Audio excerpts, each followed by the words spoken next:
Hello and welcome to another episode of the Caged Canary podcast. I'm your host, Mahdi Gilbert, and today I want to talk about how to stay healthy while traveling. It sort of sounds like an obscure topic if you're not a working magician, but if you are a professional, it is something that you probably have run into, which is getting sick on the road. It's almost unavoidable, and I want to talk about my experiences and give some general tips on how to stay healthy on the road. It sounds silly, but it's the most important thing. So I started going for fun to conventions when I was 20 years old. The first convention that I went to was MagicCon out in San Diego. And we had a blast, and, I had never been to a magic convention in my life, so obviously I was staying up all night, hanging out, working on magic, jamming, going to the bars, literally staying up until, and Juan Tamariz, by the way, was working that convention. And if you've ever been to a convention with Juan Tamariz, you know that Juan Tamariz only goes to bed at like 6 or 7 a.m. So they were extremely long nights, wonderful nights, magical nights. But if you're not used to staying up until 6 to 7 a.m. in the morning, you run into problems. And there have been many conventions throughout the years that I've stayed up super, super late and have suffered from it, extreme fatigue, to the point where at the very last day of the convention, where I'm in no mood to be awake. I actually have to go to bed because I don't feel well. Sleep is extremely important. When you don't get enough sleep, especially if you're pulling these all-nighters and then you're up in the morning at like 10 a.m., 9 a.m., it builds very quickly. And there have been some conventions where I literally felt like I was dying.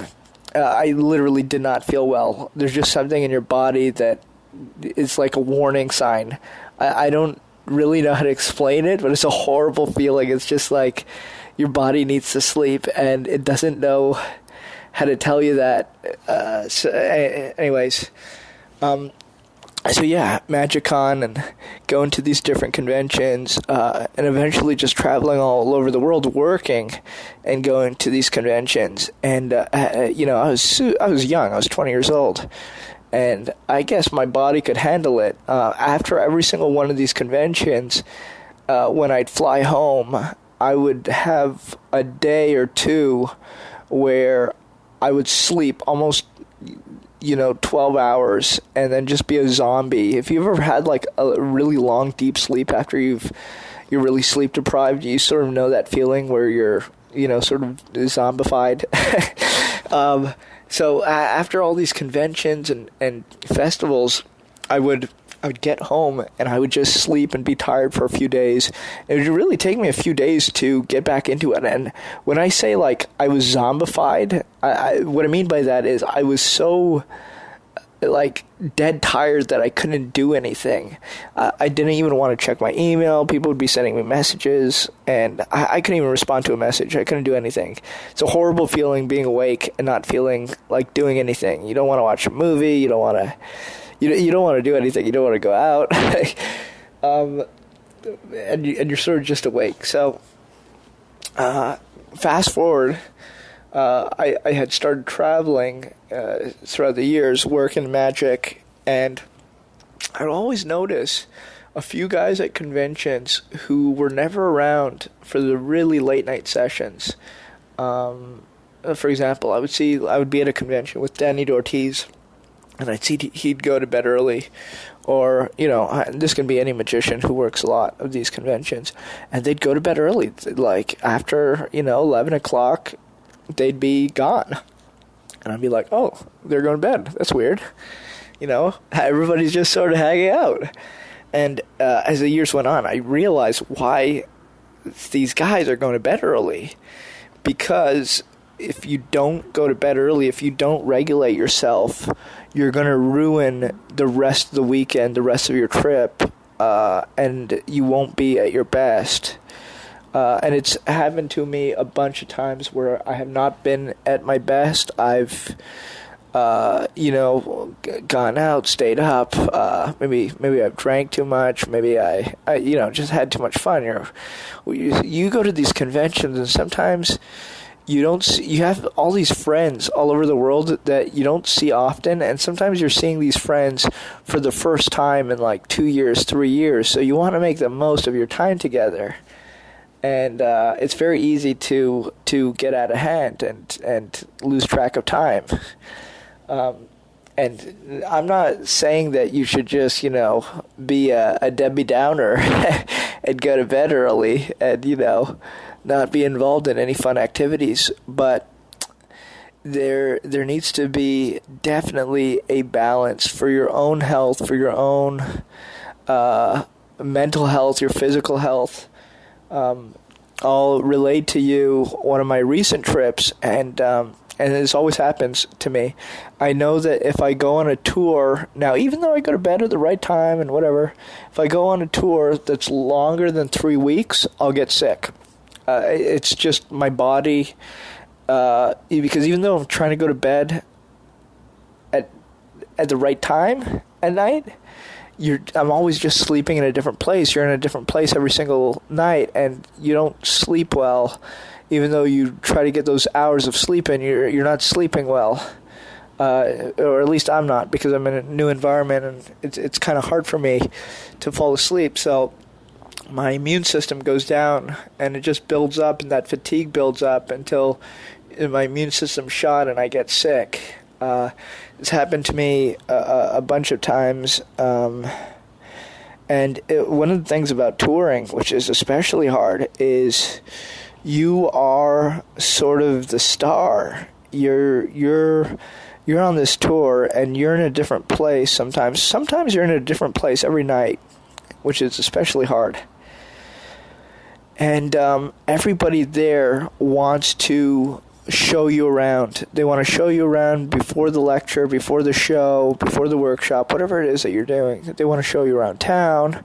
Then you work, and then after you work, they want to take you out for dinner. They want to take you out for drinks. They want to hang out. And of course, you are the talent. You are the person that has traveled across the world to perform for them or to talk for them. So you want to give them the best experience that you can give them. But they might have someone like you coming once a year or once every few months. And so they can afford to have like a wild night out and, stay up until 4 a.m. and, they'll slowly recuperate. Maybe the next day they'll be sort of rough, but for you as a performer, they don't realize that the next day you don't get to sleep in. You have to wake up at 7 a.m. or 6 a.m. and you got to hop on a bus or a train or an airplane and get to the next place. And there have been times in my life where I just stayed up night after night traveling, doing that, and it just builds up and it ruins you. And it just, the older you get, the harder it gets. And it might seem silly that I'm saying that right now. Right now I'm 28 years old. If you guys don't know that, I'm 28 years old, but I can feel it. I can feel that I'm getting older. I can feel sort of my limitations more, and I know what I can handle, and I know where that threshold is, and I'm just as careful as I can be to not cross it, because I know if I cross it, bad things will happen. For example, this was no fault of my own. I was recently on a tour in Europe earlier this year, and I was doing some shows in France, and my translator, no fault of my own, but my translator was sick with the flu, and he infected me with the flu. So I got the flu. I had to perform while sick, but not only that, I had to travel to other countries while I had the flu and perform while I was sick. And it got so bad that I had to cancel a few of my shows and a few of my lectures because I was bedridden. I actually ended up in the hospital in London. I had a flu, and I didn't take care of it properly. I was just working, and it ended up with me coughing out blood. My lungs were infected, so I was coughing out blood, and my eyes also got infected, so I started to lose my vision, which was quite frightening. And to be quite honest, I feel like if I did not have the pharmaceuticals, the medication that I received in London when I was in the hospital, they put me on an IV. I was literally in a bed with a needle in my arm, with an IV drip, and I was not in good shape. And I just know that if I did not have those pharmaceuticals, that it's an illness that could have killed me. The amount of energy that it drained out of me, I literally could not even walk. I stayed in bed for days. I didn't even go to the lobby of the hotel. So I had to cancel a bunch of lectures. I had to cancel a bunch of stuff, which was very unfortunate because, I'm in a beautiful country. I couldn't even see any of what I wanted to see. There's museums that I love to visit. There's people that I want to see. There's things that I want to do, and I really couldn't do any of it. I'm not joking. I couldn't do any of it, and I was just feeling horrible.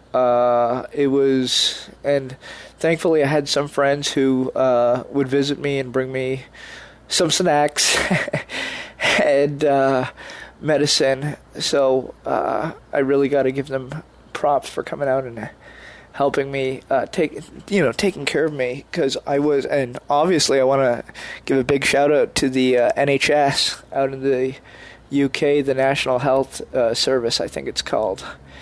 The doctor I had was phenomenal in the hospital, and they honestly saved my life. It's not a joke. I'm pretty sure I would have died a few months ago if I was in another country, because you're traveling around the world. You don't always have insurance in these places, and you're just sort of trying to go by making your living doing this stuff, and you can get into rough spots in terms of your health if you don't take care of yourself. So what I do now, and hold on. Another thing that I want to talk about is poor eating. You're on the road.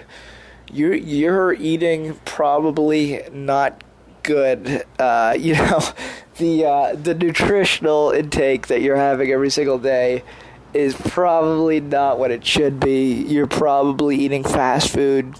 And even if you're not eating fast food and you go to a restaurant or it's just very hard to eat well and, just stay eating healthy food when you're traveling, especially for me, because it's like you're tired and, it's one of my things. I don't like to eat before shows, so I get super, super hungry after a show.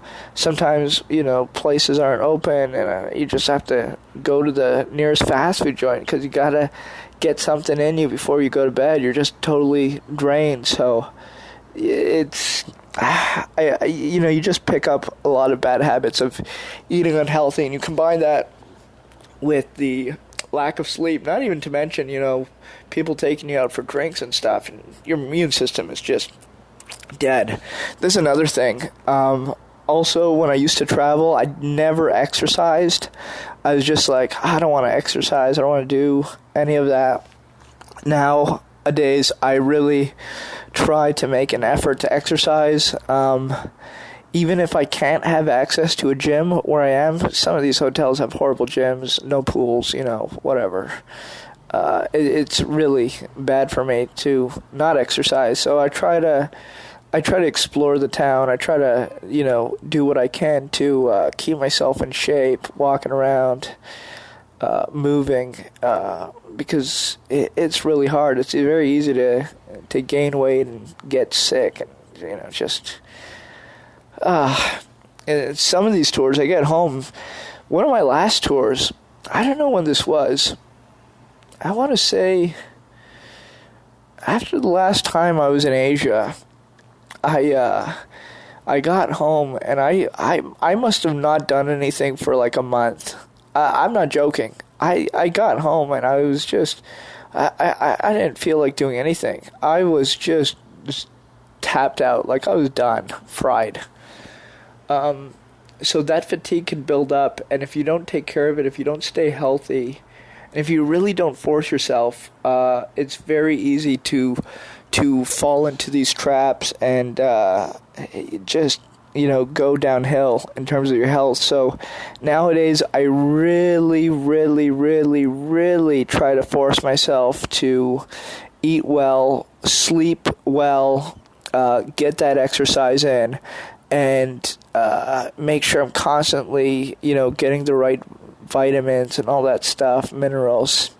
And when I get home, I try not to take time off. I really just try to jump back into my normal pattern and force myself, even if I don't like it, even if I have to take it easy a little bit, the first day back in the gym. I just try to do it. It's much better to do it. Once you're moving, your blood is circulating and you're getting all those toxins out of your body, and the more you do that, the faster you can sort of rejuvenate yourself. So, those are just some of my experiences, and talked to a lot of people about this, a lot of performers about this, and some people, you can see it. I have friends who, and it's hard. We all struggle with it, but I have friends who go on tour. They'll go for like a month tour or 2 months. They come back and they've gained like 30 pounds, and they're like, they're not looking so good, man. They're just, they look sloppy. They've been eating bad. They've been not exercising, not sleeping well, and they're just a mess. And I think if you're young, you sort of have a metabolism that you can, bounce back from that, and you have that energy. But as you get older, it gets harder and harder, and you just got to sort of pace yourself and plan things out and sort of have that discipline. You actually do need that discipline in order to make it in this game.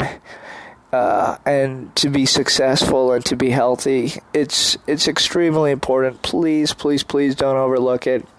Try to stay healthy as you're going around the world and doing your gigs, and even when you're traveling and stuff. Just do your best. As I said, this is something sort of directed to people who are professionals or who are looking to be doing more professional work. Of course, if you're always working in like the same city, you probably will not have these problems. This is for, people who are traveling a lot to different parts of the country or different countries all around the world, really.